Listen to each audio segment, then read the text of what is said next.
And his question was about whether to write a disassociation letter or whether to just fade. Right. I In s- charge. oh, I s- Let me just turn this off. You're lucky I'm a benevolent giraffe. I don't know what that means, but yes, I am very lucky about that. Welcome back to Difficult Childhood. My name is Falon, and I'm joined by my lifelong friend and amazing co-host, Jason. Hey. We are rolling into season 2, and everything is going swimmingly, and we are so excited to have you with us, whether you are joining us from last year or whether you're newly joining the show. We're just excited to have you with us. And today we're going to talk about a crossroads. Our subject is a crossroads. Right. We So got this email from Robert that was a very interesting topic, a very good question, and we thought we'd take it apart. he is a longtime friend of the show.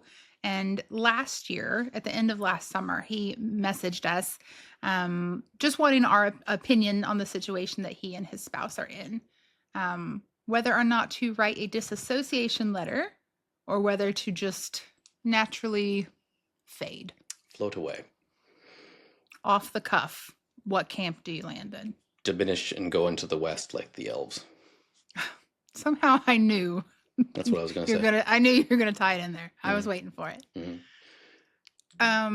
So I'm just going to share the kind of the gist of what his message said, which we are doing with his permission. He, of course, hopes that his predicament could maybe inspire someone else or help someone else. So his message says, I just wanted your opinion on something. I'm debating on whether to write a disassociation letter. It's been over a year since my wife and I have attended a meeting, assembly, or convention in person. One elder sends group texts all the time, and we're included in the group. I have asked him not to include us anymore, and he responds with no problem. We recently got an email from another elder informing us that we were now part of a new service group. We have not been in the ministry for almost 4 years. What are your opinions on what you think we should do? My mother and brother are still in the organization, but they are already shunning us. So I talked to him after this letter was written, and basically the COVID years, for just a lot of JWs were kind of like a breaking point, don't you think? Yeah, it was an excellent. It was like, oh, let's take this exit. Here we are. Yeah. The COVID years kind of just gave them a little breather, a little more time to research the organization, or maybe dig a little deeper into the history behind some of their beliefs, or maybe doubts they already had that they kind of were keeping on the back burner. Now they can kind of bring those into focus a little bit more, try to take them apart. And I, from what I understood, I felt like maybe they were kind of in that category. Right. And even if you didn't end up doing a bunch of research when COVID was happening, just not having it shoveled in your face, the indoctrination for a while, is sometimes enough to go, oh, that was nonsense, just backing farther away from it. Oh, okay, perspective. Yeah. Like a Monet, when you see it up close, it's just a bunch of blurry smears of paint. But then when you look at it far away, it's like, oh, I see the big picture. I don't like this picture. Now that I see it. Monet, who does he Big think old he mess. is? It is a really good debate, I think, and I've heard other channels do it, but we want to offer some perspective because neither of us are disfellowshipped or disassociated. Yes. So we both went the route of fading. But as far as I know. Yeah. I think generally they have to inform you unless they just have your address wrong and they did inform. I don't know. But the two different routes, I can see both of them. I think they both have really valid points. But I don't know if it's too soon to jump in. I definitely went the fading route for a specific reason.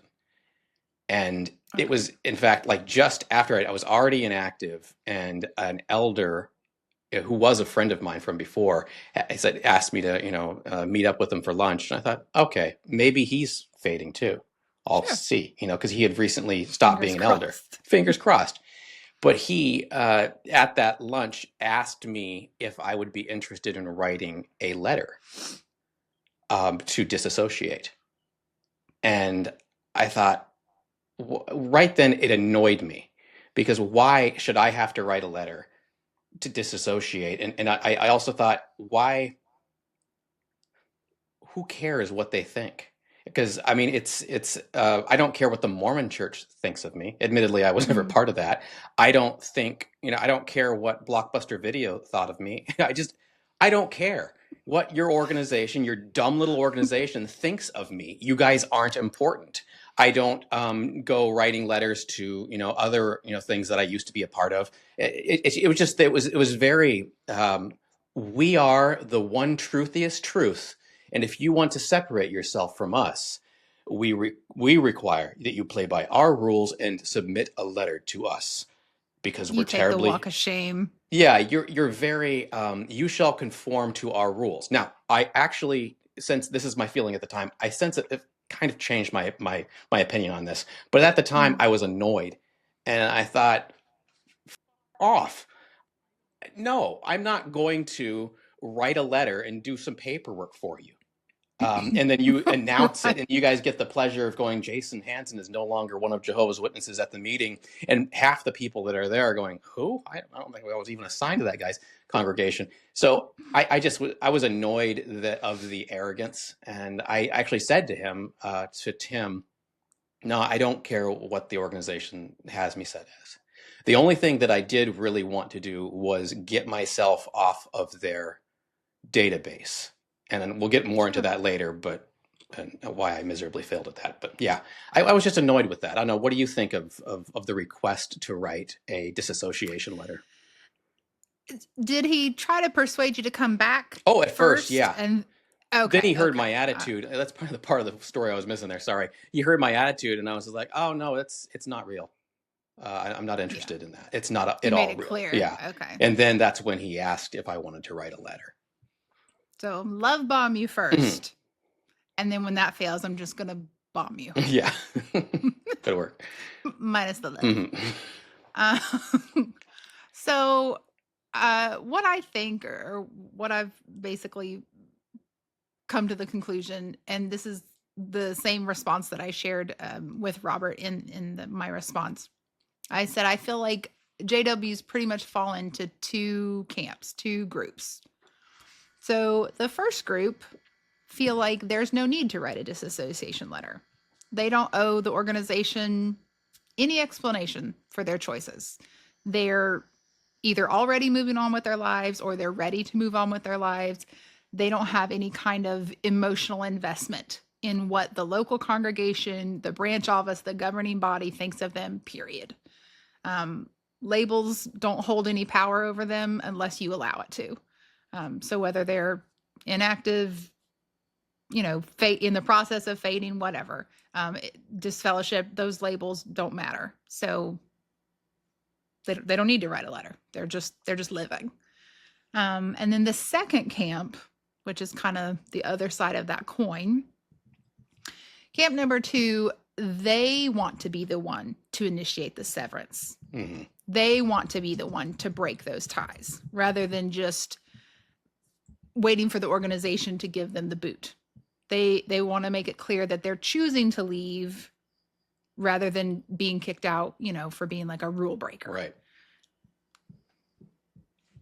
And it doesn't even always have to do with doctrinal issues. It may not have to do with like their take on the Bible or things like that. It could have to do with like suspicious business dealings, failure to protect CSA victims, abusive policies that don't have anything to do with like the faith aspect of it. That alienates a lot of people to the point where they don't want their name on a membership roll. They don't want to be linked to corporations that hurt people and break up families. They want their names totally scrubbed. Right. And I can see that. And that's kind of where my point of view has changed on that one because I was very newly out then and I didn't appreciate, I thought it was, nonsense and not the truth, but I didn't appreciate how unbelievably corrupt malevolent this organization is, in the fact, like with the CSA and how they handle it in a protect the organization and save the organization money route that they take. And there's just truly evil things, if, a German from the 1930s, says, "Are you a fascist?" I'm going to make sure. No, I'm not. I don't want to be on that list either, and so I don't want to be on the JW list. But at the time, I was just so annoyed by the arrogance of them seeing their organization as the center of the universe. Yeah. And that it was upon me to I was obligated because of my feelings to write a letter. And now I think if I knew then what I know now, I might have written it. It still annoyed me to using their little channel, but I appreciate people who do not want to be associated with that organization. Oh, absolutely. 100%. Yeah, it almost seems when they're saying things like, you should write a letter. That almost seems like you should just take your licks. Just take your medicine and be done with it. You've done do wrong, us all so you a need favor. to tell us. So, yes. And just end it for yourself. That's not to be misunderstood there. No. The formal association and the formal association. Yes, exactly. Yeah. I can appreciate that point of view, and wanting to be off that list. One of the nice things, what I tried actually, because I thought, well, I kind of do not want to be, in their database, and so I called the secretary or texted the secretary of the congregation I was assigned to, someone I knew, and I said, Dave, I'm not writing a disassociation letter. I'm not really going through your channels, but I want everything, all records of me to be deleted. Yeah. And any physical records, any digital records, all to be deleted. And he responded very evasively. He said, well, we don't really have physical records anymore. Everything's digital. I said, okay, I would like any digital files on me to be deleted. I don't want to be listed as not only, I don't want to say I'm going to be disassociated. I want it to be as if I was never there. You ghost. And then he ghosted that text. And I thought, why did he do that? And so after a couple weeks, I searched it. And it turns out that the law in the United States, because we don't really have very good privacy laws here, it's kind of like, I love the USA, but that's one of our shortcomings. Pretty bad. It's one of our bad shortcomings. There's a few others, but they're not obligated to delete us at all upon request. However, my understanding is that in the European Union, you can write and say delete everything. You have to do it through a certain channel to, I don't know, whatever the corporate entity is, and then they are obligated legally to do it. Just I don't totally know if there's purge you. checking that, but they don't want to do that here because they want to keep tabs on all their ex-members to potentially re-indoctrinate. But also, there is a little bit of an understanding. If a member has done something that is potentially harmful, they want to be able to have a record of what was done in case that person tries to re-enter the congregation. Now, I understand that, but it doesn't mean that they're doing the right thing with CSA and actually taking the correct action and protecting children. They're more doing it for liability reasons, in my opinion, after reading the Shepherd the Flock book. So that was a fail for me. I wanted to get off all the lists and be deleted forever, but they wouldn't do that for me, and I couldn't do anything about it. And I didn't want to go through so I just stuck with fading because I thought, well, maybe my family will talk to me if I'm just faded and truly disassociated. And of course that didn't matter anyway because they're full on shunning anyway. Yeah, I definitely fall into camp number 1, the fading camp. I'm a daughter of the king. I don't answer to any man, and definitely none that sit on this panel in New York. So there's that. But also, my family was already, my parents at the time already had this awkward distance. They were minimally talking to me. Yeah. So there's nothing to be lost. Really? Not really. You're splitting hairs, So, and when I answered Robert, I told him, you have to do what's right for you. I said, you and your wife need to sit, talk about, see which way you're leaning. If any of them, you might still kind of be like in a limbo place right now, but do what works for you and don't apologize for it. I said, unfortunately, if you're already being shunned, whether you write the letter or don't write the letter, it's going to make minimal difference. But it might make a difference as far as how you guys personally feel mentally and emotionally. You might get a great sense of peace writing that letter. You might feel like, all right, now we've got a clean slate. We can move forward, with a new part of our life. Or you might feel like by fading that the opportunity is open, to keep communication open, possibly, potentially, in the future. So you just have to, take your personal circumstances into account before you decide. Yeah, and I think that's the key there because there isn't a right or a wrong option. Yeah. It's definitely what you analyze your own situation. And for example, I can see with certain family members that are incredibly physically and mentally in, they're never going to be healthy to hang out with. Right. For you psychologically, for you, in your case, spiritually, for me, just emotionally, I was never going to be happy. I realized that how rotten I felt after texting with either one of my parents when they would, let the shun, wall down a little bit, and then another convention video would come out, and then they put the shun wall back up. Yeah. I just always felt like garbage for, a. Can you hear the blower outside my window? I wondered what that was. I was like, So I see the argument both ways, but I think the most important thing is to analyze your own situation because we have situations like with Deanna. She recently left a voicemail for us to a voicemail episode on. It's our last one. yeah. And she was explaining that a family member of hers who is or was 50 years in the organization has not stopped talking to her because she wasn't disassociated or disfellowshipped. So there was that, if your family members are kind of soft to that and it's not hurting you psychologically to have that contact with them, okay, cool. But for me, and by the way, Deanna has used that as an opportunity to help that family member wake up, which seems to be actually working, which is amazing. Yeah. But I wouldn't want to say, because for me, when I was talking to my mom and whenever they would lower the shunning wall a little bit for me and talk to me a little bit, it was so conditional. She wasn't asking about me. She was not really being a good mother at all, or a good friend, or a loving family member. So it was hurting me to have that contact with her, and I would just feel rotten for a couple of several days after talking to her. And so if that's what's happened to you, and you think that you want to disassociate, that's a great way to draw a line in the sand. And then it's up to them to wake up on their own, which is everybody's responsibility. And then they can come to you when they're ready to, stop abiding by these abusive rules. Yeah. Yeah. Even though I'm definitely in the fading camp, just for the sake of my own curiosity,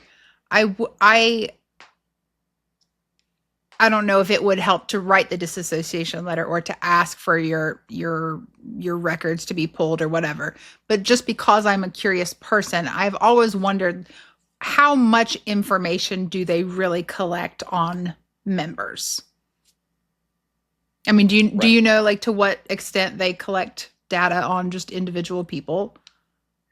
Only what I know from the Shepherd the Flock book, which is your address, your phone number, when you were baptized, all your stats on the preaching, if you have become inactive, when you became inactive. I don't know if they hold, other personal information there. It just doesn't really say specifically from what I remember of the Shepherd the Flock book. But I also do remember seeing a folder that an elder had that was of someone who was going through a process. I think they were being reproved or something. And there's a big old stack of information there about what they did and blah, blah, blah. So, I don't even want them to have my home address. I haven't moved since I faded, but I don't even want them to have my home address. Yeah. Pound sand, you don't get any information on me. Unfortunately, with, like I said, the laws in the United States, they do get to keep the information on me. But yeah, I don't know. Yeah, if the disassociation letter came with some kind of refund, like some kind of payoff, like I'll write your disassociation letter, you return all my records to me, I Mhm. definitely would fall into that camp. And all the money I donated to, I'd like that Yeah, back. I'd like you to tithe back to me. Uh, It's like a breakup, and I want my hoodie. if you were able to get that in exchange for the DA letter, I think I probably would change my mind. But for now, Yeah, I imagine just meeting in a dark parking structure, and you hand them the letter, and they hand you your file, and it's yeah, done. clean break. Clean break. Yeah, so I think we've made this as clear as mud. The two different, I mean, there's obviously the third ways of getting disfellowshipped when they take all the action. But literally, when the elder Tim that asked me to write the disassociation letter after he got the idea that I was firmly against the organization, um, it it it it almost seemed like he was asking me to write the letter to save them the process of what are you trying to save the paperwork of you guys having to do all the Do your disfellowshipping homework. work. Yeah, you're gonna make me do the paperwork. Nah. uh, so I don't know what happened after that. I mean, it was very clear on social media that I was dating a woman that I wasn't married to. I mean, that's kind of the definition of dating. But it was very clear. I was going on a camping trip with her. It was obvious, and everything was open. So they could have disfellowshipped me, but to my knowledge, they never pursued that. Interesting. Let's start It again. This is awful. no, it's not. We have made nothing clearer. We've helped zero. All right. Do we keep it? Is it good? I'm fine to do either one. I really All right, don't let's care. keep going. All Let's right. keep going. It'll actually probably be. I'll leave that shit in. All aboard the struggle bus. So what should we do, Falon? Right? Oh my gosh. So yeah, I mean, there's no right or wrong answer. You got to just choose for yourself. Weigh the pros and cons of both, and just do what feels best for you. Yeah, going through years of therapy has helped me, realize that I'm not trying to do things for other people. I'm not trying to manage other people's feelings. What I'm trying to do is do what is most healthy Yeah, for me. absolutely. And it might be writing that letter and that sense of finality, and also remove my name from active members Yeah. lists. I no longer want to be known, and that I get that. That's a power move. That can be a power move. I think it'd be fun if you had like a bunch of ex-JW friends. You could have like a DA party. Like, you know what I mean? That'd be like a fun, like a Hmm. Super Bowl party, but for a dissociation letter. Yeah, like a Yeah, clean slate party. That could be fun. Let's make oh, that a that'd be thing. great. Well, I think what I would include, though, if I were writing a disassociation letter, I would definitely include they don't really read it, but the reasons I find their organization offensive Yes. and immoral, and also a list of all the things that I've done that are considered disfellowshipping offenses, and maybe photographic evidence, like I'm up there with a cigar. I don't know. It just absolutely screw them, because again, they always are trying to high road people. They're like, well, we are the moral high ground, and our standards are holy, and they are therefore God's standards. And if you haven't met the standard, then you won't be allowed in anymore, and you can write the letter or be Right. disfellowshipped. And yeah, I still struggle with going back and forth with that, because I hate doing things in line with their channels, but then I also really don't like technically being considered an inactive Yeah. Jehovah's Witness. Well, and That for, sucks. like you said, for a lot of family members, as long as you're, even for my dad, we just recently talked about my relationship with my dad. As long as I was just not speaking out against the organization, I hadn't officially like made any kind of public stance against them, then it was still like okay to, not that we were talking every day, but that door was Right. there. The possibility was there.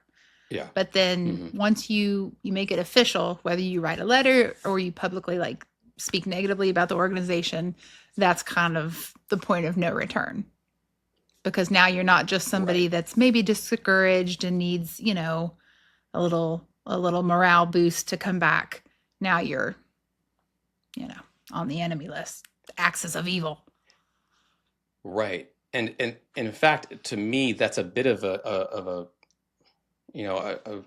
maybe a token in the box of go ahead and DA, because disassociating yourself is also taking away some of the power of the organization, because if they get 5 million disassociation letters, they're scared. Sure. The more people who are disfellowshipped or the more people who disassociate. I mean, if you're going to try to be in upstate New York and you have your little, group of chiefs, Yeah. you need some Indians underneath Oh, you. You sure. can't just be those guys sitting in a building making decisions for, 200,000 Jehovah's Witnesses. They would lose all their power, and they would become more and more desperate, and it would take away from the disfellowshipping, because no longer is it this is the punishment and you are pushed away. It then becomes a punishment for the organization, because they have so many disfellowshippings and so many disassociations, and it takes away the teeth. So I do like that aspect of it, that every one of them is a little extra chip away at That's right. their wall. Well, we thank you, Robert, for letting us share your message and that question, just so that hopefully we've shared some kind of insight about what the options are, and whatever you end up choosing, you and your wife. We hope that you'll share that with us, and I hope that it's a decision that brings you guys peace. Grew up in shadows, now I'm free. Dysfunction behind me, hope inside.